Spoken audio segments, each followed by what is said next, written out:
And we are back with a very special episode of Beyond the Box. It's the LCS special. It's literally just around the corner. We're quite late recording this, but I don't mind it, Rich. I actually think it's good timing. I think it's all now, we're firmly in LCS mode. I think it's literally the sort of it's literally round the corner. It's upon us. We can feel it. We can almost smell those bacon rolls as we turn up. Having the coffees in the morning, crack of dawn, looking at that wonderful race course, um, getting ready for hotels and mischievousness and everything else that comes with the London Card Show. So I'm looking forward to it. I think we've timed it right, and we've just got enough time to kind of give our two pennies worth on Yeah, the best tips that we're going to go through within this podcast for attendees and also for vendors. So, yeah, I'm looking forward to it. And we're going to get started. I'm going to run straight into it, mate, because I think that's the best way to that's what we approach do. this. Um, History. So, I'm going to give mine, but we're going to start with yours. Let's talk a little bit about your first ever London Card Show and what your journey has been with the London Card Show since. Yeah, I love it. I mean, you're absolutely right on the timing. Like I'm in the pits of it. I've spent all day today sorting out and pricing up binders, getting all the cards from all the boxes and everything back into one set of lock boxes again, finding where the hell the keys are for my display cases. That was fun. We I had one set of keys stuck in one of the lockbox in one of the cases. I'm like, that better not be my only set as I'm looking at them in a locked lock case. But no, we're all good. So yeah, you're right. The timing, we are right in the mix of it. The preparations are well underway. But yeah, mate, London Card Show. It is one of my favourite card shows of the year, without a shadow of a doubt. My first one must have been God, 3.5 years ago. I'm certainly in double digits. I couldn't even tell you how many we've done now. At four a year, I'm certainly in double digits because I haven't missed one since my first. And yeah, it's a real standout in the calendar for me. Soon as tickets are available, I'm always in. And yeah, my first one, I was the only one that I've ever attended as an attendee. And I remember going in rather intimidated by the size and scale, because I was still a young nipper in that world. And it was really surprising because I'd only ever done smaller ones. My first ever card show was a card con at Farnborough. And then from there onwards, it kind of escalated into I really enjoyed the card show elements, was doing a lot of picking stuff up at the time. Ironically, my first ever London card show was when we met, with digital grading and you at the Pokemon slabs. And I remember we traded Pokemon cards to yourself. And in exchange, I got additions to my Garnacho rookie collection at the time, all in DGC color match slabs and stuff like that. And it just seemed to start a tradition for about 3 or 4 shows in a row. I always seemed to get a Harland color blast off of you. And it could be the stage where you could start the show and you wouldn't have one. By the time I was on my second loop, weirdly, you'd have a Harland Color Blast on the table and would end up trading on it. It just started seeming to be a thing. It was strange. But I loved it. And I say I attended once. That was it. I started vending from there onwards. Um, and haven't looked back since. I've watched the show grow and grow and grow to the stage where it's gone from being nearly filling the main hall to overflowing the main hall to introducing the TGC floor to now being a 3-day show. Um, and just every time we go for it, it's starting to feel like the sky's the limit. It's every time we go, there's something different. It is always eventful. There is always deals going on. It's one of those I've always said I love the sound of a casino because it's the sound of money. There's jackpots ringing, there's balls clinking on a table, there's chip shuffling, there's stuff like that. It scratches my brain exactly the same way at a large card show. You hear deals happening, you see people cheering because they've opened a box and they've hit a card. You see the hustle and bustle of deals, people talking, negotiating, talking about their favorites. I love it. And yeah, London Card Show is one of those that is massive for me. Like I said, over the years, it's just got bigger. well, I've gone from having one table to two tables. Between us, we now do four or five. Um, and as you know, we've grown with the show as well in a way, just over that same time period. And yeah, it's a real favourite of mine, mate. And yeah, I've got nothing but fond memories to look back on. To be honest, I don't think I've ever had a bad show, shall we say, at London. Yeah, nice. Echo a lot of what you said there. I actually, the first one I ever attended, I was invited by Mr. Dan's Cards. I was given half of his table, and yeah, that was where it all began. I don't know how we got into conversation. I don't know how it came around, but I remember him reaching out and saying, "Do you want to come?" So I never actually went to a card show as an attendee. I've always been a vendor. So I've never walked a floor. I've never just been an attendee. Um, it's just stuck ever since. I like my own space. So the fact that I can go and sit down and hide behind a table whenever I want to, I like that. I like having, because as you say, it's got busier and busier. You know, it's become I guess going past the tables is more congested than it's been. But like you say, I don't mind it. I like it being busy. I wouldn't want it empty. I wouldn't want a show where, it was quiet and there was space and everything else. You want that hustle and bustle. You want that vibrant atmosphere. And yeah, I'm absolutely all for it. I remember the journeys of way back when first started doing them, and it was two a year at that point in time.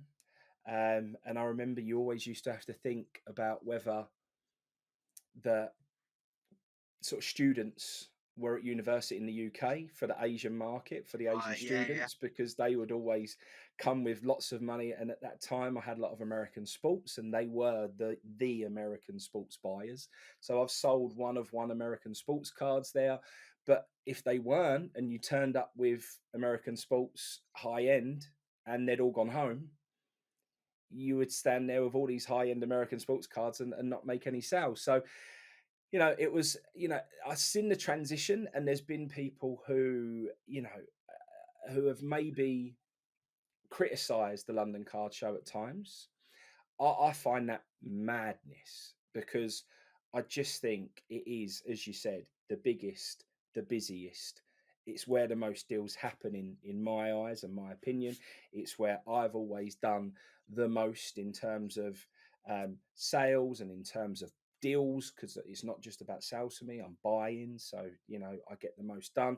It's by far the most productive show for me by a country mile, yeah. and I always have told people, all that the London Card Show team can do is put you in a room with people, and the rest is up to you. Of So course. I see so many people who moan that, "Oh, I haven't done enough sales." Well, did you label your inventory correctly? Did you display it correctly? Did you take the right inventory? Did you have the right variety? Have you actually thought? And you know, I had one London Card Show that maybe not wasn't as successful as previous ones. And the next time I went, I completely changed my format. I created all these lovely labels that clearly marked Premier League teams, and I had all the inventory stacked behind the Premier League teams in these boxes, and everyone could find what they were looking for.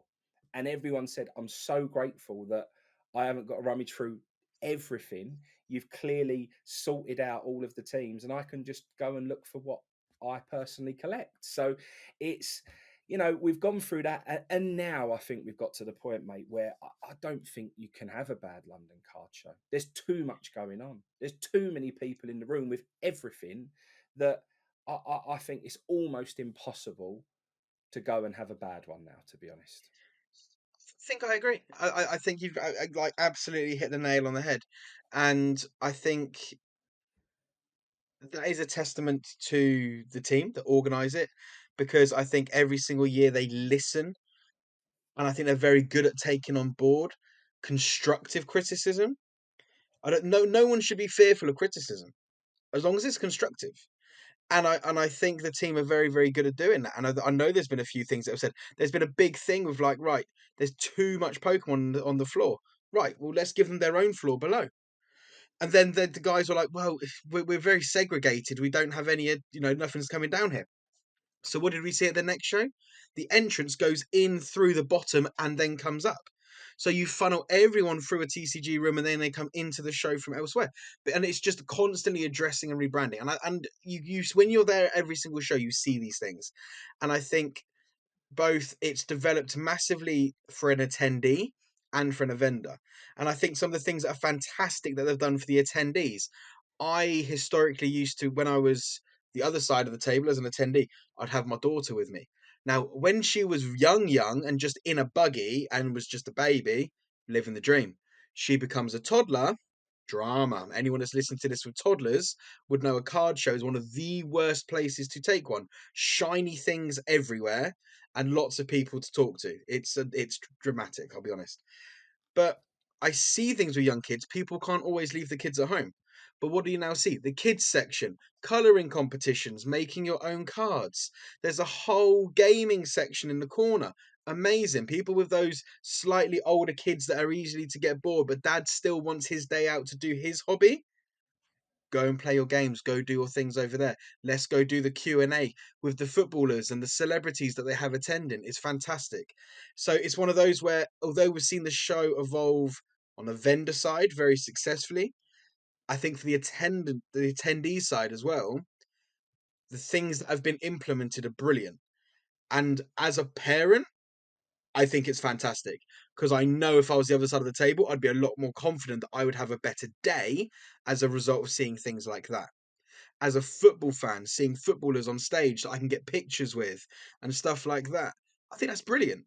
Let's go and have a listen to what Jermaine Defoe thinks. Let's go have a conversation. We had Akinfenwa a few years ago, which was a good crack.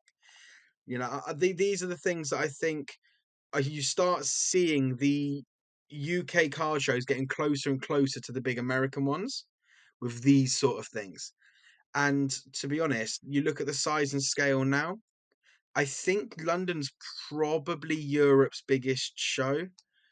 It's got to be there or there, but I'm sure someone in the comments will confirm or deny or tell me. But I can only think Barcelona. I know Barcelona's big, and you've got the two German ones, haven't you? You've got Card Madness and Dusseldorf. There's two big ones in Germany. Realistically, you're looking at what's probably the biggest card show in Europe, and it's on our doorstep, which is fantastic. Yeah, and touching upon that, I mean, I know Pokemon has been criticised in terms of its saturation of sports at the London Card Show. Mate, I went and was purely only into sports cards at the time, but I've dabbled with Pokemon over the years. And I just thought, you know what? And this is where I do think sometimes, as much as it's good for a business to listen to feedback, you almost have to be a little bit careful of what feedback it is you listen to, because you don't want it to just be the person who screams loudest or the small minority, because that then jeopardizes the bigger experience for everyone. So I have Pokemon. A lot of my boys just got into Pokemon. So he's really, really into Pokemon at the moment. He's been buying on TikTok. He's normally a sports guy, but in his football team, one of the boys is very into Pokemon, which has sparked his interest in Pokemon. So they like to trade, and there's also a Pokemon shop just near their training ground. So they go over after training and they get a little reward if they do well and stuff like that. So I remember back when Pokemon and sports wasn't split, but as a vendor, I made sure I had some Pokemon. I was always happy to trade with you out of football, which you in the past were big in Pokemon. You had a lot of Pokemon inventory you wanted to move. I was happy to trade you because I knew that as a vendor at the London Card Show, it would move. And sometimes my best sales as a sports card vendor were Pokemon. Like sometimes I remember standing there thinking, oh, a little bit of a slow start compared to normal. It always comes good. It always does. But a little bit of a slow. I've been to shows where I've not even set up yet and sold every single Arsenal card in my inventory, and my entire London card show cost and hotel was covered within that one sale within 5 minutes of being at the London Card Show. I've had other ones where it's been slightly quieter in the morning, but someone's come over and I've traded the Erling Haaland Colour Blast for you on a Pokemon card, and they've come straight over and gone, right, I want that, and they've paid really good money for it, and I've ended up with a brilliant deal out of it. So I know there's a bit of a divide and it's frowned upon with Pokemon and sports being mixed at the moment, but I'm not adverse to it, mate. Cards are cards at the end of the day, and I do appreciate that if you go somewhere, you it makes it life easier if what you're looking for is in the same place Of rather than course. hunting through, because the scale of the room is so big and there's so many people to get through.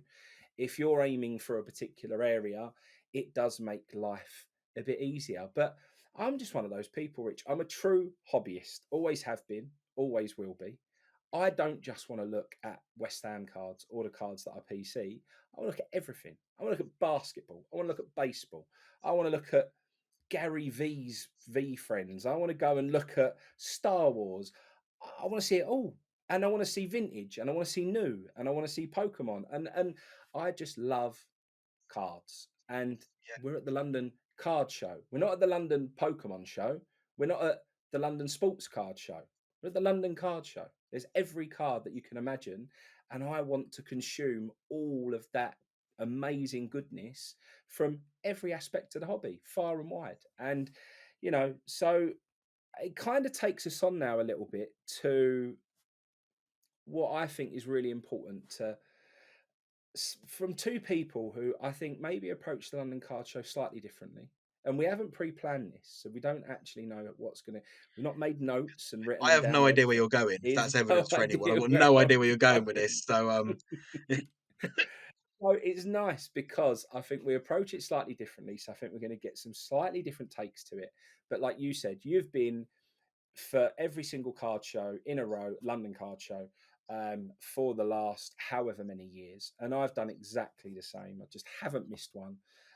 So we've got a lot of experience there. We may not know everything there is to know about the London Card Show, but we've got a good, pretty take on it. And like I say, I think we've seen and experienced a lot. So what I would like us to do is start with attendees' best tips. I want to try and get at least five, maybe more as we run through it. But if you're an attendee, Rich, you're not vending this one. There's your ticket. And there's different ticket types. So maybe we bring that into it as well. But let's start with one of your tips that you would give. If somebody listens to this now, their first London Card Show they're attending this Friday, Saturday, or Sunday, what would be one of your tips you'd give an attendee?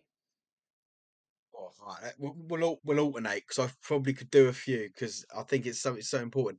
But my number one, and it might cover a few bases, which you might expand on yours. But my big one is be organized. As an attendee, be organized. It's big. There's a lot going on. So when I say be organized, I mean have a plan. What do I want out of today? Are you going with the intention of, like we've just discussed, I've got Pokemon, I'm not interested in Pokemon anymore, I want sports. So in the back of your head, am I going to look to sell my Pokemon and buy sports? Am I going to try and find a trade to get out of this and get in? Go with that mindset of that's what I want to do. If you walk in and just go, oh, that's amazing, you will be amazed at how quickly the day disappears.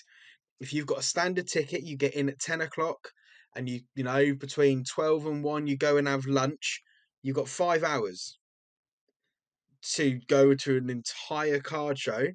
That's not a lot of time. You will be amazed how But that quickly would that sound vanishes. loads, Rich. That would sound like an eternity for somebody It's who true. hasn't been to one before. Yeah, But it's how true. quickly does it Yeah, go, mate? it flies. Honestly, you'll be amazed how quickly time goes. Because by the time you stand and you look and you think there's someone's got 30 cards in one display case and they've got 5 display cases in a row, and then there's a flick through. It's going to take you a few minutes at each display case, go through the flick through. 15 minutes have passed and you've just looked at one table. That's before you start negotiating a deal, having a look at some prices, doing a deal here and there. It vanishes. So having a plan is so important. And when I say being organized, it's things like You're going to be on your feet all day. Wear something comfy on your feet. I see too many people dressing to impress rather than trying to dress to be comfy. You're going to be on your feet from 9 a.m. until 4 a.m. till 4 p.m. Wear something comfy, wear comfy shoes, make sure you're eating and drinking because it can get hot in those rooms. So stay eating and drinking. And it's just that thing, be organized, know what you're planning to do. And that is the best way you have of setting out to achieve it. If you're just coming for a cool day out and to come look at some cool stuff, fine. But if you're going with that intention of doing that, you need to have a plan in mind to be able to actually achieve something. That'd be my first one is organization. Yeah, I like it. I think, well, I've turned up at a London card show before on the Saturday, literally started talking to someone and not moved again until the bell rang that it was nearly time to pack up. I didn't move. Oh, Literally, it was one after the other of deal after deal after deal after deal after deal. And I sat there and didn't move for that entire five, I know the 6 hours, exact show whatever it you're talking was. about. It was You remember? literally mental, wasn't it? It was crazy. It was mad, and I was like, I can't believe what's just happened. Like that, the entire time just gone. I have sat down and haven't moved. So, like you say, it's very important to plan because time does vanish. Yeah, that's a great start. I think my one touches upon what you said in there, and it's an addition to being organised, and that's communication. Um, and I think communication is massive. Like you said, I'm standing there, I'm gazing over a showcase. The amount of times that I see people gaze at a showcase and don't look properly, and what they were looking for is in that showcase, is far too often. Far too often. We know that some people in a hobby like this one can be slightly socially awkward. Um, but I'd advise any attendee that's going, even if it doesn't jump out at you when you're looking, and mate, we know as well, how many times as vendors do we go and we've got inventory not in the display case? So if you don't ask, you don't get. So you may have walked in with your plan that you just said, being organized. I know what I'm looking for. I know what I want. You might go up to the first table, gaze over it, miss the card that's in the corner, or the person's got it in one of their, lockups behind the table, and you've then gone around looking for the next 5 hours for what it is you're looking for. But back at table one, if you'd have actually said to the person on the table, "Oh, have you got an Erling Haaland Colour Blast?" "Oh, I haven't got it in my case, but wait there 1 second." Goes to his bag. There's the Erling Haaland Colour Blast. Could have saved you 5 hours of walking Yeah. around. And, so I think communication's one. I see it far too often that people don't actually just speak to the vendor and just say, "I'm looking for X. I don't suppose you have it." Sometimes it's as simple as, and I have had exactly this. That's why I'm mentioning it. Sometimes it's as simple as I've just taken it in. I could have literally just bought off of someone. I could have literally just done a trade deal with someone, and it's still currently sat there in a pile of cards and not been sorted out yet. And I haven't had a chance to price them up and get them in the displays. The amount of time I'll have piles of cards sat behind my lock boxes or on the chair next to me that I just haven't had a chance to sort out yet. But I'll know what's there because I've just gone through and brought it all in. And you're absolutely right. Just don't be afraid to ask. And that links brilliantly into something I was going to say on one of my other ones was going to be, don't be afraid to ask. And that works, that has to work both ways. That works both ways and just talk and ask because one, you never know, and this is exactly what you just touched on. You never know if something's there and you've just overlooked it. But also ask for advice, ask for help. You know, I'm thinking of doing this. What would you think? A lot of the times, the guys that are there as vendors have been in this game quite a long time. They've got experience. They might suggest something you've not thought of. You know, I'm after something for an Arsenal fan for his birthday. What would you suggest? Something like that. We're always going to maybe come up with something that you've not thought about. You know, it's one of those where it's a brilliant hobby because it's a very social hobby. So, like you said, that communication is so important. You know, it comes in, sorry, mate, I've just pulled it. Have you got a top loader? Ask. You know, we're probably all drowning in sleeves and top loaders. It goes back to organisation. If you're planning on opening boxes, sleeves and toppies in the bag. I tell you, you always need sleeves and top loaders at a card show. But you're absolutely spot on, mate. Communication is so key in every capacity of the entire event. It just makes everything go so much smoother. No, it does. I like that. Don't be afraid to ask that, and we are going to make that number three because I think that's really important. And look, maybe not everyone at the card show is looking to pass on experiences and advice, but I'd Yep. say 80% to 90% are more than happy and actually quite enjoy passing on some advice, knowledge onto especially youngsters, the sort of people who are just, we're always happy. And if parents are there with a child, and, there's absolutely no problem with looking at a card and seeing a price and even just turning around. And people are so nervous to ask about prices of things and so nervous to get involved. And there's nothing wrong with turning around and saying, oh, we've seen a Gianfranco Zola Auto over there, which was £30. You've got one in here that's 150. Why is that one so much more expensive than the one I saw over there? And the person might turn around and go, well, this one's numbered to 10, as an example. That one's numbered to 50. Or they might turn around and say, there's many reasons why it might be a PSA 10. The one over there might be raw. But they're so new to the hobby that they just don't know these things. And as people within the hobby, it's such a great community. We're only happy to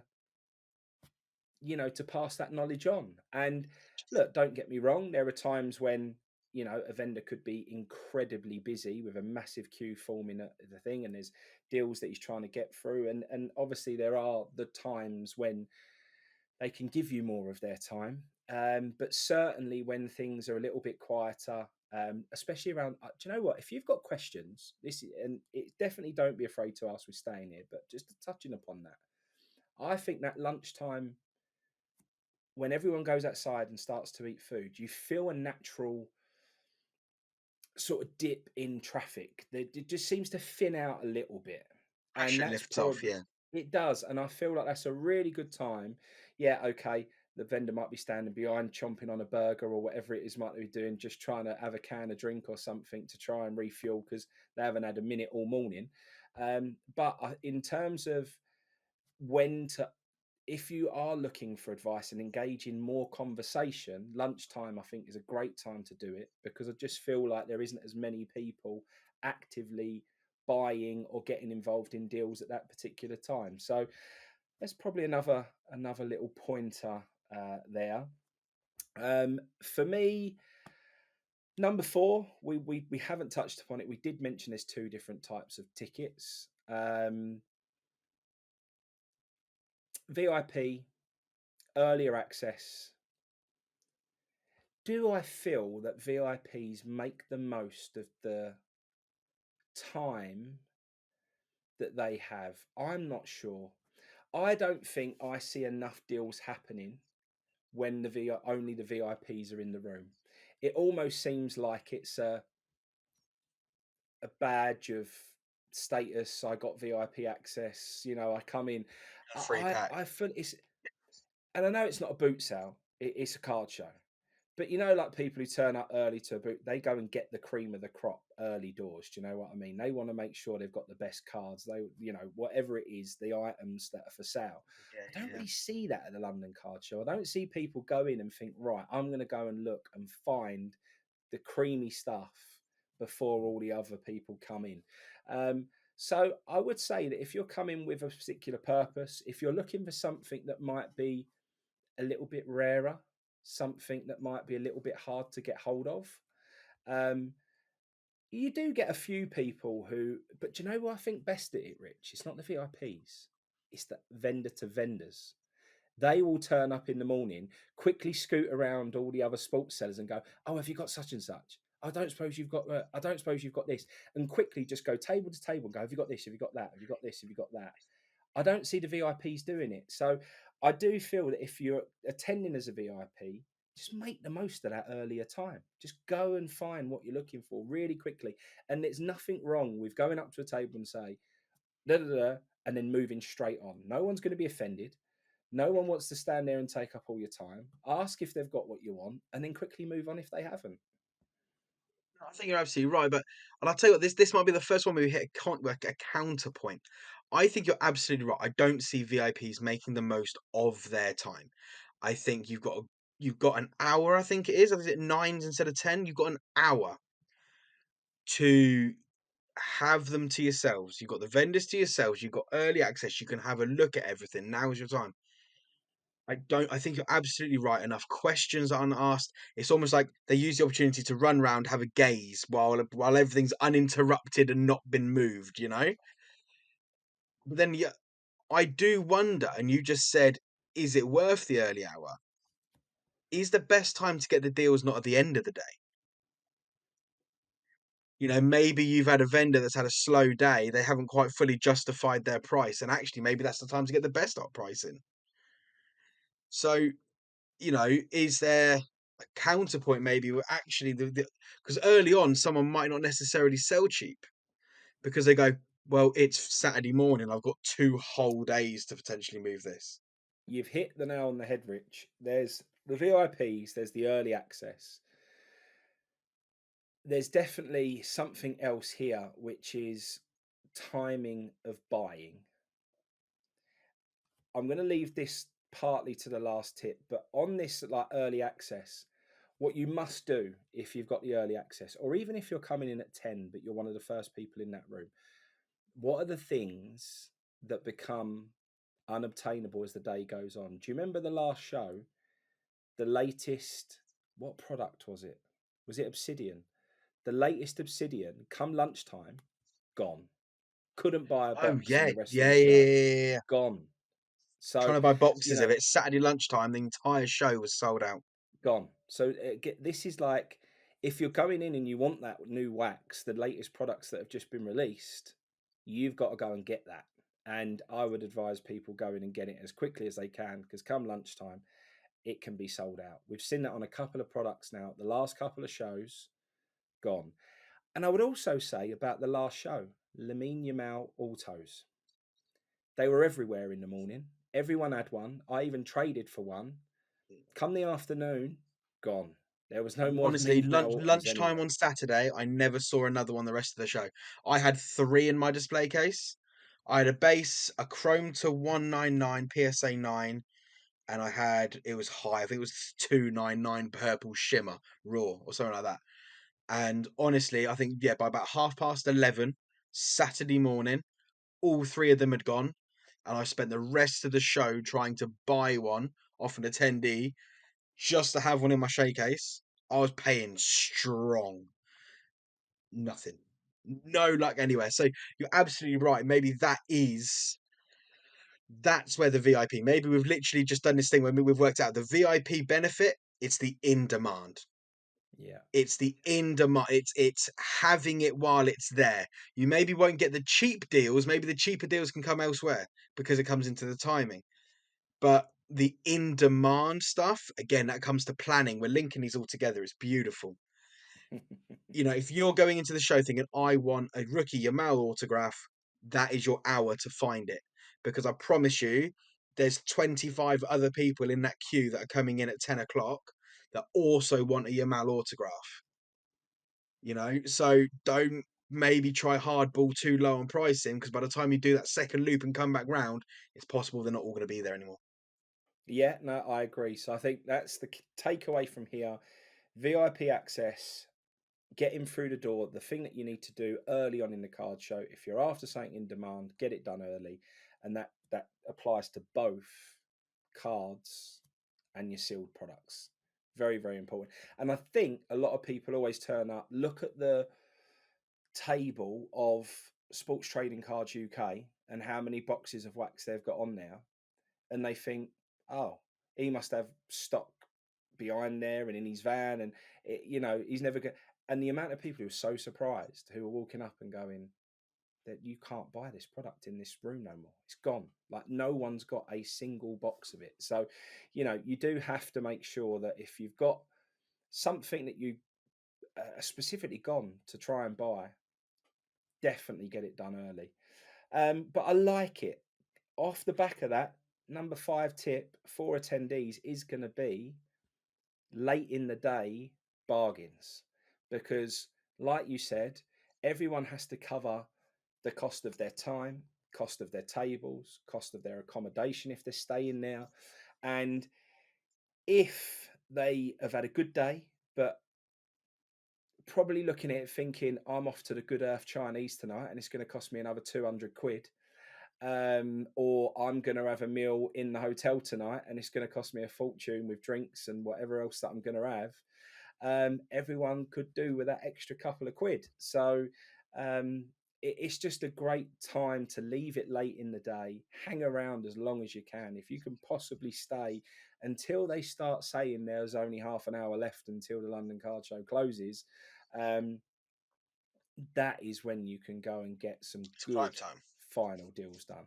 It really is. It is when you can go and get the best deals, I think. And I'm talking from someone who vends myself. If someone approaches me late in the day and, we've probably, as you said, the in demand stuff's gone because we've been there all day. But what we've got left is just stuff that we're only happy to maybe have a bit more margin on and work on pricing on. And I would say a lot of the deals that I do as a buyer, when I go, I'm a vendor, I've got a table, but I still walk the floor buying. I love scooting off at that last minute. And I've got some people that I specifically go to at that time and just go, the Chelsea boys are one. I always leave it until Just the gonna end, say, yeah, go over to them and like, right, let's cash out on whatever you've got left. Blues Brothers. Yeah, that's it. The Blues Brothers, mate. So, it's good timing. They know my tip now. They're going to come and approach me earlier in the day now.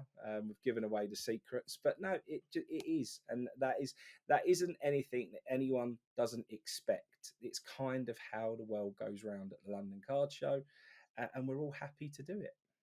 You ain't going to offend us. Do you know what I mean? That's the one thing I'll say. You're not going to offend me. And the big thing is I'm always happy to do a last minute deal because as a vendor, if I'm taking the money home with me instead of the cards, it means I can buy more cards for the next show, which means I'm going to have a refresh on my stock.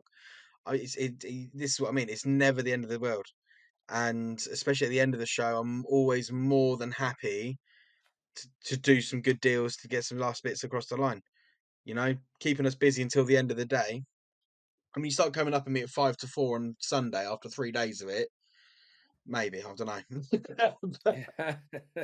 I'm going to end on one final one. Added extra tip number 6. Please, please, please, and I can't reiterate this enough. Go with Card Ladder or a pricing tool on your phone, and please make sure you are checking prices before you hand over your cash. I've seen some wildly labeled cards. Now, some they're priced high because they've got their costs to cover, and I fully appreciate everyone needs to get the right price for their cards.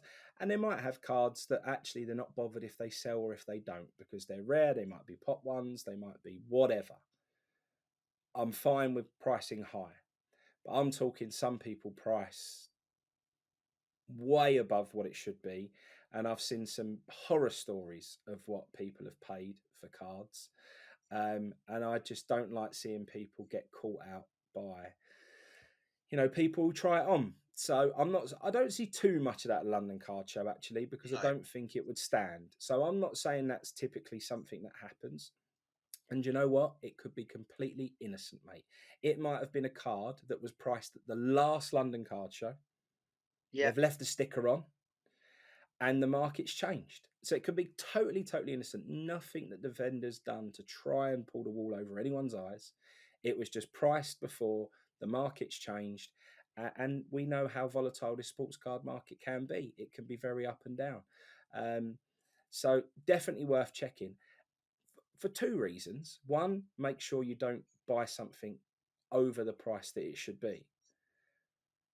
But also, and Douay's like a perfect example recently of how his cards went absolutely mad. Again, the person might have a card price from before, not realise that the market skyrocketed on that player. You might have a look at the comp and see his labels at 100 quid. Oh, I've seen that it's now there's been sales of 400 quid. You might go and get an absolute bargain. So I would just advise. I know it takes a little bit of time. I know it's a pain, and we see the shiny stuff like you said, and you just want to hand the money over and walk off with your nice new thing that you've got in your hand that you own. But I just would advise everyone just having a quick check of prices of things because I just think they're so important. I absolutely agree. Yeah, I've literally got nothing to add on it. I absolutely agree. You're never, I personally would never ever be offended you price checking me. And I think anyone that is straight edge Mm, would have no issues you price checking them and going, I feel like you're a little bit high here because I've seen this. And we'll go, yeah, fair enough. And we'll either agree to come down a little bit or we'll say, but I'm going to hold for that one because I think I can get that for it. Or I've paid strong on this one. And I want to try and, you know, at the end of the day, you can then have a conversation, but you're both talking, knowing the facts. And that's the best, for me, is most important. Anyone that's straight edge will have no issues you price comping them at all. And, yeah, and don't be totally afraid agree, to do mate. so. Totally agree. Right, that brings us on to vendor tips. You're going to your first London card show, or you may have been one before, and maybe it went well, but it could go better. So these are the things that are there to maximize your experience as a vendor at the London Card Show. You went with organised last time. I'm going with organised this time. Um, Organized from a completely different sense, but it is so important to have all your inventory as organized as possible. I cannot tell you, we've said that communication is a problem at these shows. Um, People don't ask, and if you can display it to them in the clearest, easiest possible way for them to find what they're looking for, you are going to have the best opportunity of making the maximum sales at the London Card Show. If you've got Arsenal cards, put Arsenal cards with Arsenal cards. If you've got Chelsea, don't do a Premier League box. It makes no sense. It's hard work for people to flick through it. For the time it takes to just sit at home the night before or whenever, or if you're in your hotel because the London Card Show's the following day, to just quickly sort into teams, it is like the most important thing that you can do because the amount of people who come over when I had the little labels in front of every single team and the flick through box, and they said, just thank you so much for doing this because it's just made my life so much easier. And as people get fatigued and get later on in the day, they're not as keen. Like in the morning, I think everyone's a little bit, oh yeah, let's have a flick through this and let's go through, and they're happy to rummage.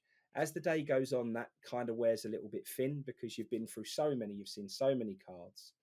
You kind of just want you just want it all to be done for you. So I just think organising things by team, whether that be in flick through boxes or even if it's in your display case, if you've put 5 Arsenal cards together, that landscape within your case, it's so much easier to catch that person's eye. If you've got one Arsenal card over there and one over there, they might see that one, but they're not seeing the one on the other side. Whereas if they've got them all together, that Arsenal bag catches their eye and they go, oh, there's Arsenal. Up there. I wasn't interested in that one, but the one next to it is the one that I'm looking for. So again, so important. Organizing inventory for me has got to be like number one on the list for vendors.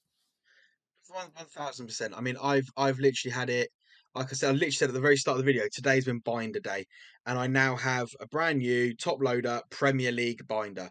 And the first few pages are Arsenal, then it's Man United, Liverpool. It's everything is in teams order. And then my next binder is starts with Serie A, and you've got AC Milan, Inter Milan, Juve, and then you got the international teams, and then I've got another one which is Bundesliga, then X Y. Just try and group it together as easy as possible. So someone goes, oh, I'm looking for Real Madrid cards. Yes, sweet. If you grab that binder, second team, they're all there, mate. Bang. You know, I've then got in one of them, I've got all my Tops Now cards together because some people Mm. started really getting into Tops Now. So there's like 8 double-sided pages of just Tops Now. Brilliant. And even those are then organized into all my football ones, then F1, then WWE. It takes no time at all in the grand scheme of things, but it'll make an absolute massive difference that you, when someone says, "Where's this?" You can go, "There," because you know. The poor lad, Yeah. my poor lad this week, he's on holiday. He's been helping me out. He's been paid. Don't worry. I've given him a Mm. bit here to help out. He's been going through and sorting out my boxes and dividing up all of the. I've honestly had a big cardboard box just of inserts, refractors, everything perfect for dip boxes, you know, flick throughs. And that's it. He's divided them all into their leagues, then all into their teams. They've all been separated by bits of paper. So I can come through, write up dividers and slap them in and stuff like that. Because, like Frankie's just said, it's ease of everything. And not only are you making it easier for the attendee to find what they're after, in which turn making it easier for them to make a sale, you're making your life easier as well. So when you do take some cards in and trade, you can just, oh, that's there, that goes there, that goes there. It's actually that simple. So yeah, Yeah. I think organization again is absolutely spot on. On binders, Um, some people are very used to coming in and opening binders and flicking through.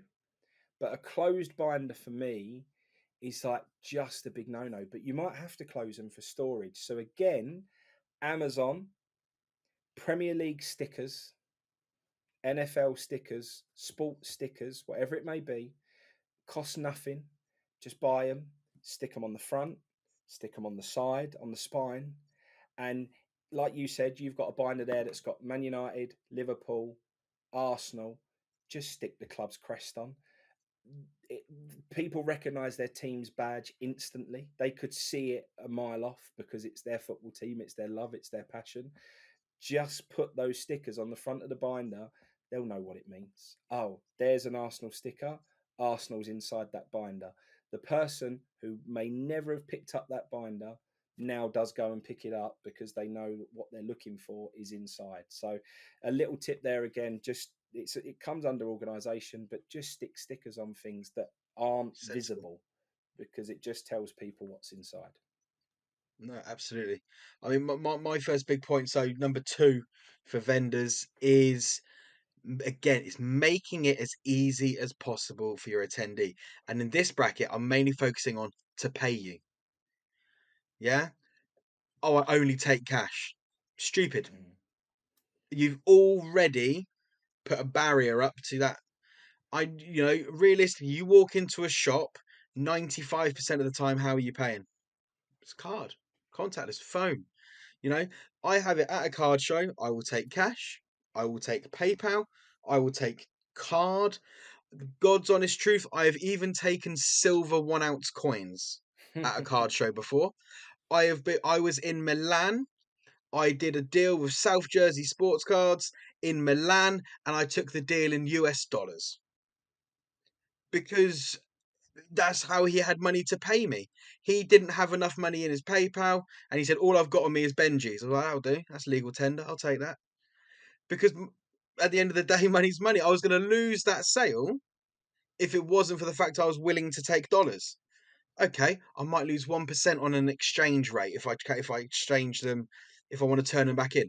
Myself, I've still got them as dollars because the last time I was at London Card Show, the time afterwards, guess what I purchased something with? Dollars. Money's money. I've literally got from that Italian, but from the Milan Card Show, I still have euros, I still have dollars, and there's sterling as well. Just be willing to be flexible. Make sure you've got a phone charged up so you can make sure you can do your PayPal and stuff. If you can get yourself a card machine, do it. They're very cheap. I think they cost about 80 quid and it costs you maybe 1%, 1.5% of your transaction fee, you know? And that 1.5% you'll make up very, very quickly. That is the biggest tip that I could give any vendor is make it easy for them to pay you because the attendee wants it to be so. It can be to the end of the day. Oh, I've only got 35 quid left. Can I do the rest on card? Yes, of course you can. Why would I say I'm not going to say no and then miss out on that whole deal? So that's genuinely my biggest tip for vendors. Is just make it easy because that's brilliant for attendees as well. They're more likely to come back to you if they know at the end of the day they could then pay for something on card because they've run out of cash when other people don't have cards. You know, that's Yeah, yeah, that's literally my big one. makes perfect sense. I've amount of times I asked to use your card payment system is ridiculous. How I haven't got that sorted out yet, I really don't know. But I couldn't agree more. Massively important, and yeah, makes total sense. My number three, kind of a cop out because another one that I used for attendees. However, I'm not going to go for the broad term of it. I'm going to literally coin a phrase. Is there anything in particular you're looking for? Say that to every single person who walks up to your table, and you will make considerably more sales than if you don't. It is just the most important thing that you need to say as a vendor. The amount of times I see people walk over, look in a cabinet, walk off, and then you go, "Oh, is there anything in particular you're looking for?" And they go, "Oh, I'm looking for a Harlan Colour Blast," and then you go, "Yeah, there's one right there," and they just didn't even notice it. Um, or, like we said, the last London card show, first person I spoke to, is there anything you're looking for? Oh, Ricky Hatton versus Paulie Malignaggi. Oh, yeah, I've got that. I actually forgot to bring it. More for me. Next tip that we're just about to come on to. But again, if I don't ask, he's would never have known that I'm probably the only person that he could have encountered that's got that particular card, that's his Grail dream card. So it's like it's just such an important phrase to say. um Honestly, it makes such a massive difference. Opening conversation with people and asking what they're looking for me is yeah, it's huge. Spot on, mate. No, absolutely. I think last one for myself and vendor tips is going to be bring it all. If you've got it, bring it. Yeah. You might not have enough space on your table, but like we've just said before, you can have stuff behind. You know, as and when you sell a card, fill your gap. You know, always make sure you're putting stuff out. Don't leave something at home because you could end up being like Frankie, having someone's dream card and it's not with you. You know, I've had exactly the same sort of things happen to me before, where someone's like, "Oh, I really wish I could remember what the card was." Oh, it was someone. It was a Wissa collector. Do you know what? This is actually brilliant. Someone was a Johan Wissa collector, and they said, You got any Wissa cards?" I was like, I don't, but I've got the one of one mosaic rookie at home because I was trying to find the last card for a rainbow and I haven't found it yet, but you wouldn't have cared because you really would have wanted that one-on-one Johan Wissa rookie. And it was, what are the chances someone walks up and says, I want Johan Wissa cards? And we're talking a year ago, by the way, not when he's like on his brink of his where's he going to move. He was just a good player for Brentford. Big Brentford fan. Loved Johan Wissa. What are the chances? And it's sod's law. The one card you do not bring would have been the easiest sale of your weekend. And that's just a fact. That is why I always bring all of my tickets with me. Every single one of my tickets comes along because for a fact I'll leave the Leicester trophy lift alone at home. As a bloke walks up with a big foxes tattoo on his sleeve, like, you got any Leicester? And the Premier League trophy lift tickets at home on the shelf because I thought, I won't need that. What's the chance of finding a Leicester card fan at the card show? So yeah, that's another one of my big tips. Is just bring it because if it ends up sitting in a box under the table all treat, you take it home again at the end of the day. It ain't the end of the world, but you just never know. I think I need to hire an Arctic lorry to bring all the stuff that I've got in here, mate. You So, would actually, yeah, you really would. but it is a massive point. Whatever you can take, absolutely bring it. So important. Can't tell you how many times I've said, yes, I've got it, but it's at home. So many times, and it's the most frustrating thing in the world when you're there and you want to make a sale and you haven't got the item with you. So yeah, and then how many times does it then not get done when you go, oh well, add me on Instagram and we'll catch up after? Never happens. No. Never happens. My final one on number 5 tip for vendors, London Card Show, is presentation. I'm not talking about having to everybody to have big banners and all of the stuff that costs a lot of money for you to, you know, look like a big brand and a big business. You know, this is a card show at the end of the day. It's for the hobby. I'm not bothered about any of that ego stuff. But what really matters is if you've got a very nice card, put it in a mag and put it in your case. Just make it look nice, present it well. If you've got a one of one, find a slab mag and put it in there, and it will just stand out. It will just pop. I literally saw another TikTok tips thing earlier on, and they're just so believe so much in, if you've got a premium item, just make it look premium and make it stand out. Whether that be one of the slab bumpers, whether it be a slab mag, whatever you can do to show off that that is a really, you know, serious Make it card, a pop. valuable card. Yeah, make it pop. It's just, again, it's just so important, and you will just generate so many more sales off the back of it. Yeah, it's a great example. Like, I remember you had that orange Messi, Qatar Messi, and it was in that Yeah, beautiful slab and in that big acrylic case, that display. But it honestly, it looked like it was worth 3, 4 times the value of the card it actually was. yeah, But just the way it was presented, you looked at that and went, "That's the nuts," and it would start a conversation. yeah, And you're absolutely right. Sometimes it's worth spending the extra few quid to give you. You will make more off the back of that, because if it looks premium, you can sell it premium, and people want to buy premium. It makes sense. It's worth spending the money. You're absolutely right. yeah. No, it is. Right, brings us on to what we're going to do first. We're gonna go with this one first. Coin tosses. Good idea, bad idea. Vendor slash attendee. Okay. I'm really interested to see where you are on this. I have a clear standpoint. I've got no issues with it at all. I am all good with it. I think sometimes when you've got two people who are stuck on a price point, you know, I want to pay this, but I want to pay this. You're not going to quite make the middle. Sometime, brilliant example. Um, at the last card show, you were with me when it happened. I was buying a Maradona to 5 select auto, and I was kind of firm on my price. He was pretty firm on his price, and there was a middle ground. And we were talking, and basically, I said, and it was me that initiated it. I was wanting to pay £500. The guy wanted £700. We could have agreed at 600 on the middle, but I said, "Do you know what? Why don't we just flip our numbers? 500, 700, you know?" And we did. And on that occasion, I lost. Could you say I lost 100 quid because we could have agreed at 600? And maybe would have agreed at 600 and I ended up paying 7, possibly. But I could have won.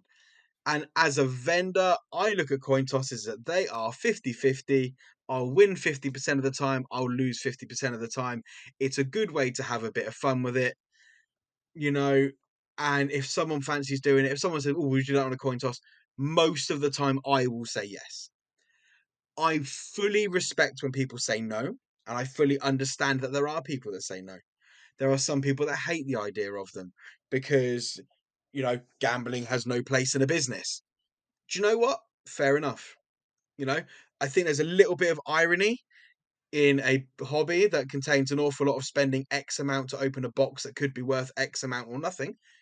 But we'll remove that. I don't see the danger as long as both people firmly agree on the price and you feel like there's the rapport.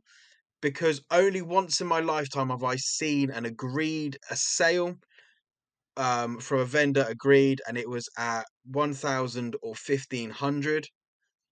The guy lost, walked off, refused to pay it. That is something you can't avoid. because and but sure as hell if he'd have won, he'd have wanted to pay just 1,000, you Mm. know? And that is the problem. And that is sometimes where it's not official and stuff like that. Sometimes it's at a stage where if it's a cash deal, you have someone else hold and then do it. Then I think there's no issues at all. But obviously, there's that risk element of it as well for whichever party. You could be someone selling to a vendor. The vendor loses and goes, "Do you know, actually not interested." There is always a risk in doing it, and that is the negative side of it. As someone that's a straight shooter, I've got no issues doing it with people. It adds a bit of fun. At the end of the day, it's a hobby. Hobbies are designed to be enjoyed. For me, it adds a bit of a thrill element to what can be a very transactional thing. I'm on board with them. I don't mind it, but they need to be done correctly. Yeah, do you know what I don't like, mate, with coin tosses? I'm with you. I don't mind it. I'm okay with it. I think as a vendor, if you're clever enough with your coin toss game when you're at a card show, you can normally get to a price point where it's big profit or break even. You don't even have to have a loss. So say you paid £80 for the card, you've got it in your cabinet at 100. Yeah, You do 120, 80 coin flip. Well, if you lose, you're still getting your money back. If you win, you're making a nice margin. So do you know what I mean? I think it can be, and that way, I think you're not really risking much. You are losing your profit, but you're not actually losing. You're not going into yeah, negative. So I think that's a good way of doing it. Um, from a buyer's perspective, if you're at a price point, and you're trying to get a little bit off and they are not budging and you have to take that risk, then again, I don't mind it. I tell you what I don't like, mate. I went to the last card show, a local one, not the London card show, and my boy walked over to someone and wanted to buy something and was offered a coin flip. He's 7 years old. Why are you offering a 7 year old a no, coin flip? I don't like it. I didn't agree with it. We went with it and he won, and that was great. But now he thinks that that's the norm. And I don't like it. I don't think anyone should ever, at any point, offer a coin flip to a child. Um, that's the I mean, my, only no no for me. yeah, that's yeah, no, that you almost just feel like that comes under common sense and doesn't even need to be mentioned, doesn't it? Like my big thing is whenever I'm doing a deal with kid, I always like to make sure mum or dad are present. Maybe not even just stood there, but I can see them and just know that, like, because that's what I want to buy something off of a kid, and the parents go back, "What the hell?" Why Mm. you've been, whenever I'm dealing with children, and I love it, and sometimes there's always a really young lad and his dad at London every time, and we always do some deals. It's fantastic, and I can see it's his dad teaching him how to negotiate. And he'll say, right, how much is that card? And I'll tell him a price, and he goes, right, well, how much do you think you should offer him to see if you can get a better price? And it'll be 80 quid. He'll say, uh, 75, and they go, no, no, no, bet lower, lower, stuff like that. And me and dad have already worked out what we're going to do on this card, but we'll play the game with the youngster. And I think that's fantastic and that's brilliant. But yeah, turning to the gambling element with a kid is a no.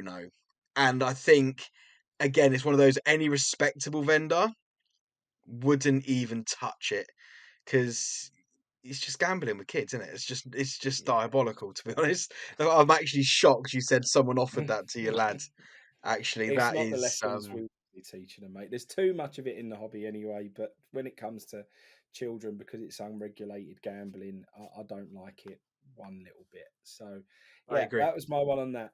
We were going to touch upon some other topics, but we're quickly running out of time, and I'm going to switch it up. We're going to return with a video on best card sale and best buy. I think that's enough to have its own little feature.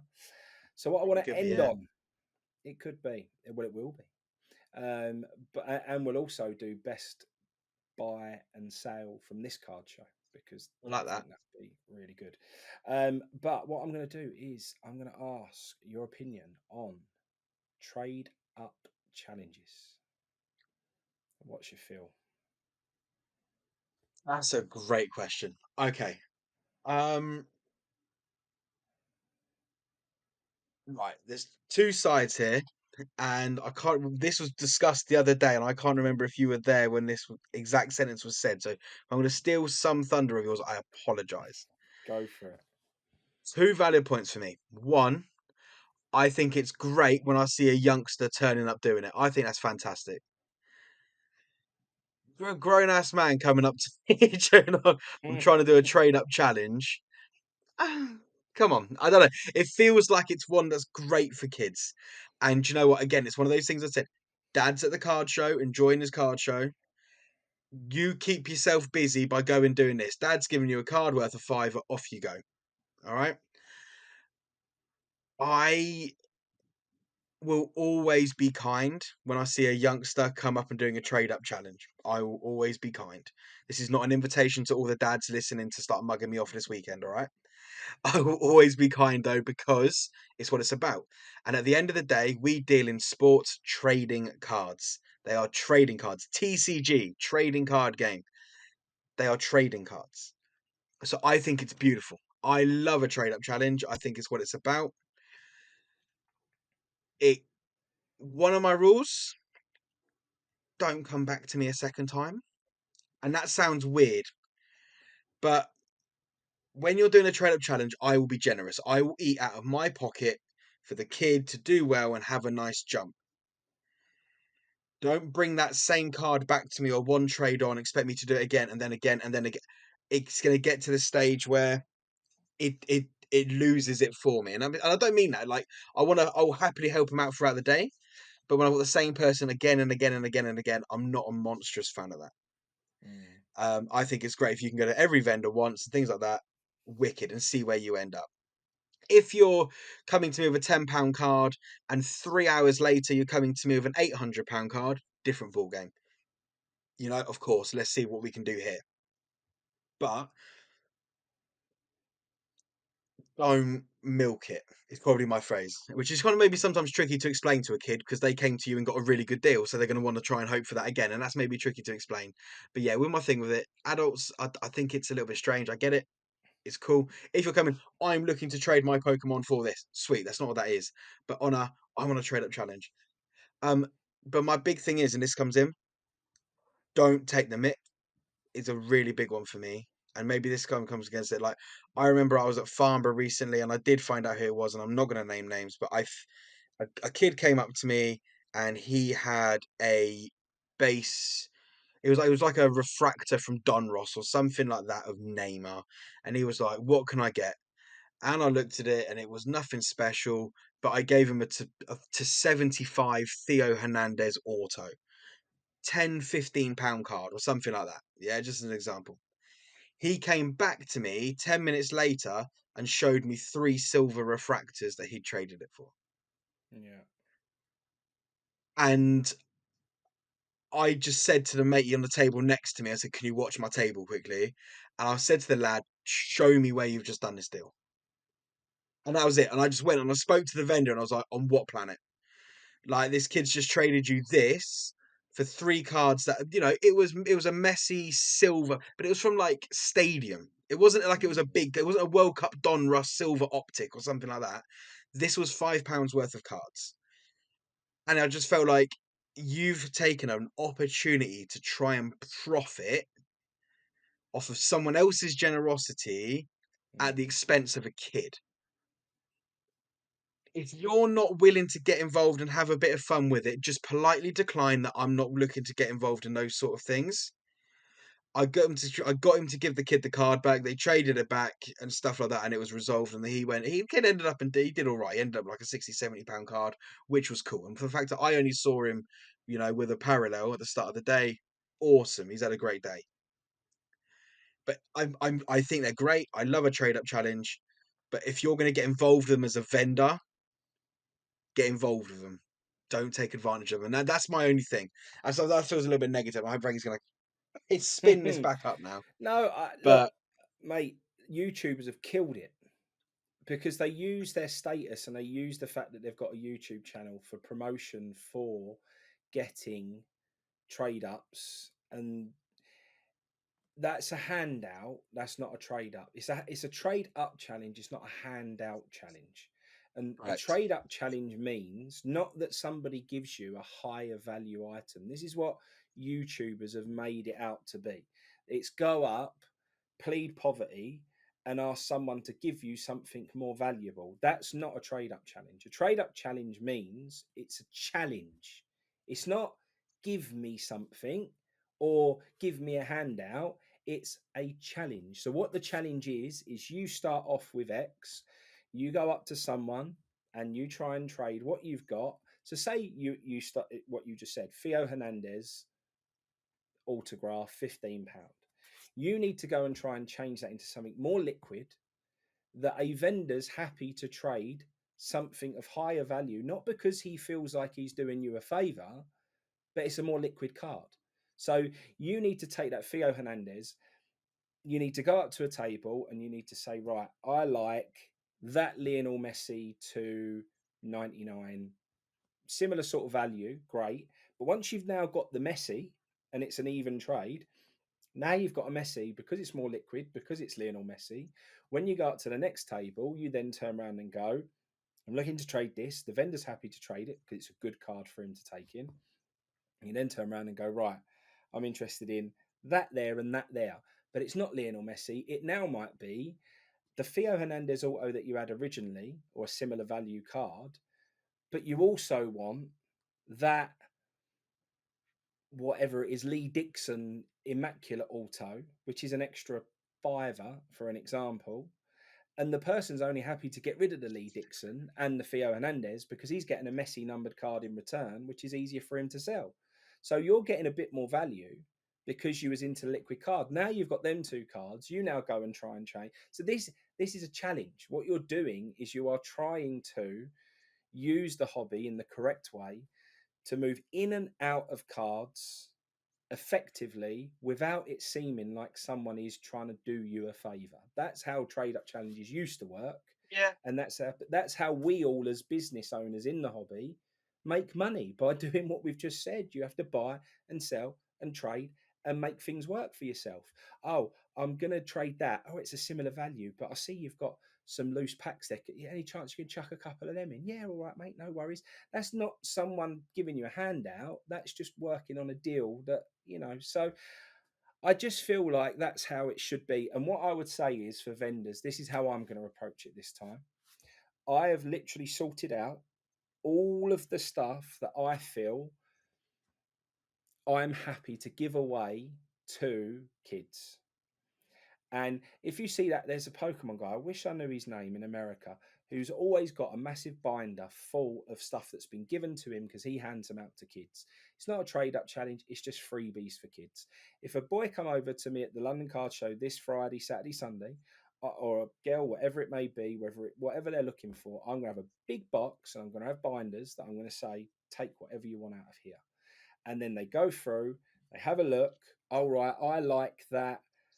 I've got one here that I'm going to be potentially giving away, a mini minter number to 250 sidemen card. Okay, I'm going to take that. Now I'm off. Now I'm going to go and try and trade that for something else. That's great. I've got no problem with that. So, but it makes it easy for you. I'm not giving away my inventory. I'm not having to do any favors, but I've got a box of this sort of stuff that's ideal for those kids who are coming around, who want to do challenges. And you say, look, if you've got anything in there you can make work, you're welcome to it. And that's it. And I just want to give loads of stuff away to kids.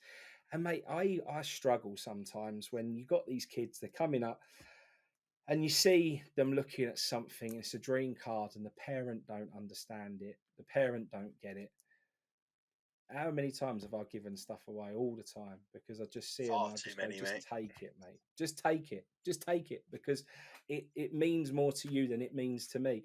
And look, I know everyone's not necessarily got the ability to do that, and I do understand that, and not everyone's got loads of these cards laying around that they can do it with, but it's just something that I would like to do, and it's my little way of giving back, and something that I really want to make the most of at this show. I really want to just put some nice stuff together, and I'm actually going to put a few bits of this type of stuff into packs and almost do like starter packs for kids. I'm not selling them, but I just want to give them away. I've got like Pirates of the Caribbean cards here, so they will go in. We've got some Marvel stuff, so Marvel will go in. So the kid's going to come up, he's going to get a Sidemen card, he's going to get a Pirates of the Caribbean card, you're going to get a Marvel card in there, there might be Disney, there might be some football stuff, whatever. And they're going to open that up, and what has just been laying in my office collecting dust for the past year is going to go to someone who's going to appreciate it and might be able to make the most of it. And they might open that pack up and have 10 cards. And they might be able to go and trade it with something that they do actually want. So that's my version of what I feel trade up challenges. I just feel the true meaning of them has kind of been lost and it's become a handout challenge. And I think that it's just become a give. It's just a gimme, gimme, gimme, gimme, gimme, and I don't like that. I don't I think get any that. lessons are learned with that. And the idea is it should be a lesson. It's a lesson in trading. It's a lesson in negotiation. And if you negotiate well, then you should be able to work your way up. No, I agree. Don't you know what? I like that. I think that's perfectly valid as well. Thank you, mate. Well, that is the conclusion of our London Card Show Beyond the Box podcast. I've massively enjoyed that. There's so much more that could be said, so many stories, tales that haven't been told. So, what we'll do is we will come back, we'll do our best card sale, best card buys, and we'll touch upon some of them stories from the past. There's some really funny ones in there that I can go through, and I'm sure you've got many tales as well. Mate, absolutely. I say it's been nice. This has been a bit of a preview, and then next week we'll have a bit of a review. So that works out quite nicely, and we'll bang in some other stuff as well. Sounds like a plan.